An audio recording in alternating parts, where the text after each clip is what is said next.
Podcast. So it seemed like from the middle of the third quarter all the way through, you guys made a conscious effort to, even if it didn't end up in a steal or a turnover, hands on the ball, deflections, anything they could to disrupt the offensive flow.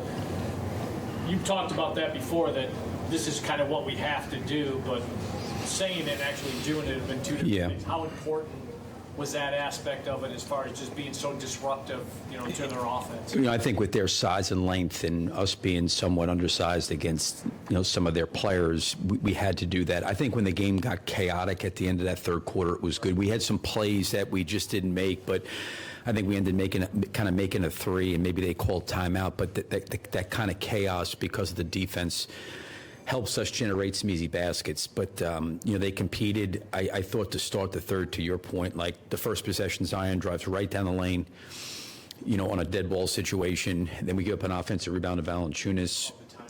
And, I thought we regrouped, and to your point, we kind of got in there trying to help each other a lot more.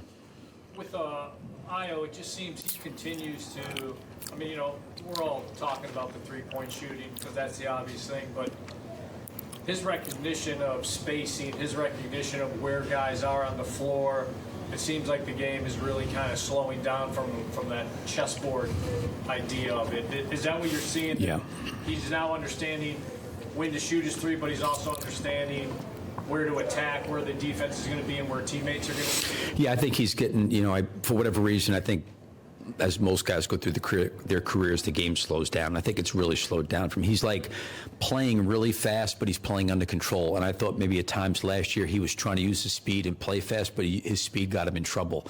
Now he's figuring out when he can use his speed to change pace to kind of flatten the defense and then kind of stop and start. And then there's times where he's in transition, he just uses his speed and goes by people. But to your point, I think his recognition of spacing, recognition where guys are at, understanding coverages, how they're playing certain actions, what's open, what's available. Like I thought to close the half, he did a really nice job. Like one time he found AC on the baseline for a layup, and then the next time he found Vooch in the pocket, and then the next time he skipped it across the floor. I felt like he was really reading the backside of the defense, and he's gotten a lot better doing that.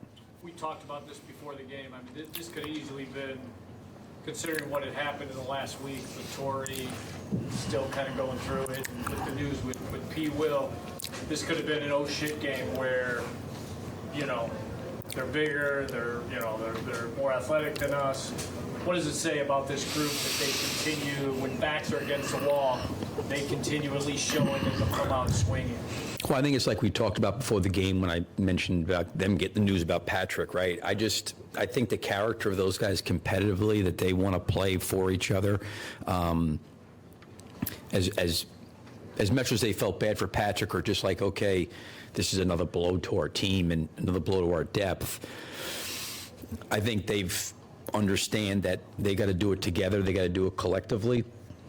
But I also think, too, that just their character competitively, like I always feel like they're going to fight. Like I just feel like they're going to always do that, regardless of the circumstance. I think when we line up, whether it was Dalen coming off the bench or Terry, I give them all of them a lot of credit for just like kind of just really just being focused and being focused and taking care of their job at a really high level. I thought that they're going to fight. They're just going to, and again, it may not always be pretty for us, but I know they're going to fight. Like, I believe that. Like, I don't think that they're into the business of saying, okay, well, Patrick's done, Torrey's down, we're playing against a really big team, we have no chance. We'll just kind of see what happens, go through the motions, and you know what? We're not supposed to win anyway, why not? I don't think that they have that mentality at all. I think they're really, really trying to, as best they can, cover for each other, to your point. They knew, like, the first possession of the third quarter, like we have no chance if we play defense like that. We just have no chance. So I feel like they're doing it together. I feel like they're going to compete. I feel like they're playing hard.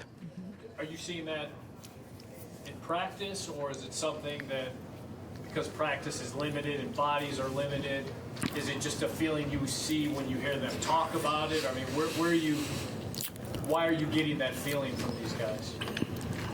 I think DeMar thrives on that. I think he thrives on chaos. And he's the head of this. I think he thrives on uncertainty. I think Vooch has been around for a long time. He's seen a lot. There's a calmness to him. I think Kobe and Io are fighters and competitors that I think both guys have taken a step, and I think they both kind of have like this is another challenge for me. I think they like challenges. Javon's got a little bit of that mentality. You know, he's kind of been an underdog most of his career and undersized, and people may look at him and say, how's this guy even playing in the NBA? And he's found a way to get here because of his mentality. Dalen's competitive. You know, Julian. I think all those guys like their own individual makeup.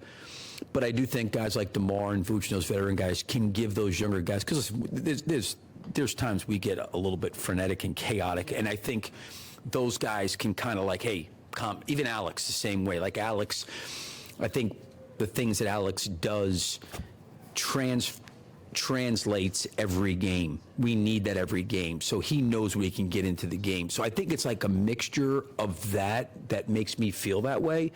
I really haven't had any conversations where I've talked to DeMar a little bit, I've talked to Vooch a little bit just about our mentality.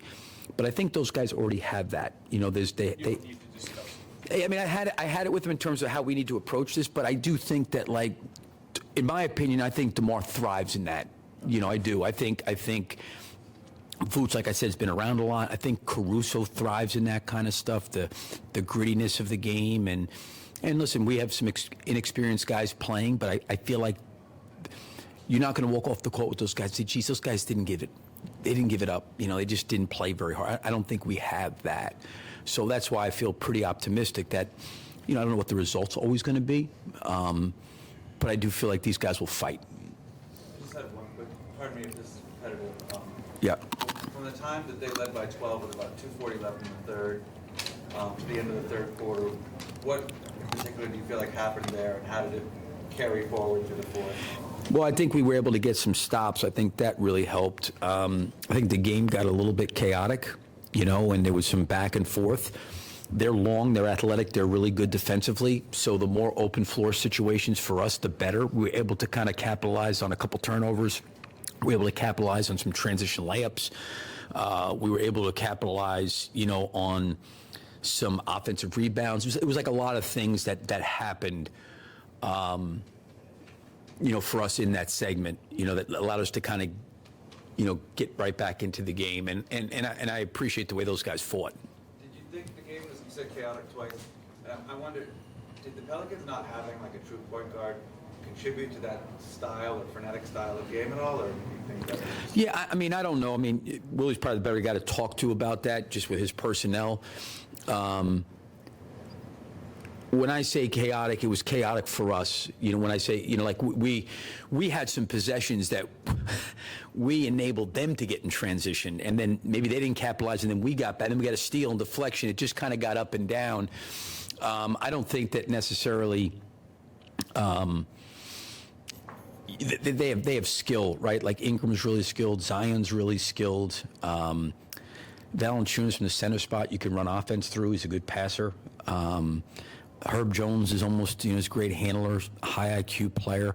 They have a lot of different handlers, you know, for their team. I mean, Zion's played point. I don't think it was necessarily because of who was handling the basketball. Like, we helped a couple times. We got our hands on a couple balls.